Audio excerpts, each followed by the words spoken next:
Hello बच्चों, तो चलिए इस प्रश्न को पढ़ते हैं। वृत्त का केंद्र 2, -3 है तथा परिधि 10 पाई है, तब वृत्त का समीकरण है।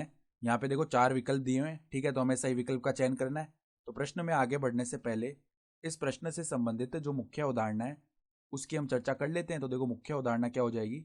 यदि यदि वृत्त का केंद्र यदि वृत्त का केंद्र H, K व त्रिज्या R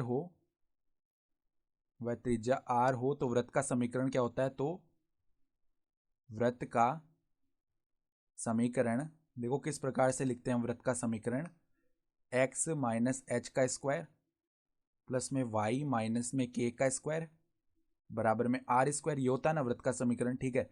तो अब देखो सवाल में हमें बताया हुआ है कि केंद्र जो है ना वो कितना है 2, -3 यानी h, k, ये जो निर्देशांक है ये हमें दिए हुए हैं 2, -3। साथ ही साथ हमें परिधि बताई हुई है। तो वृत्त की परिधि क्या होती है 2 पाई आर, जहाँ पे आर क्या होती है त्रिज्या, ये 10 पाई के बराबर दी हुई है। तो यहाँ पे पाई से पाई विभाजित हो गया, तो आर का मान जो है वो क्या आ जाएगा 10/2 यानी कि 5 इकाई, ठीक है, 5 इकाई आ गया।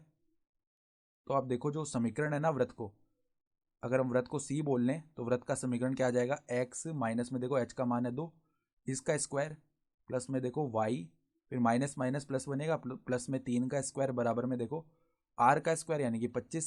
तो अब इस वर्ग को खोल लेते हैं।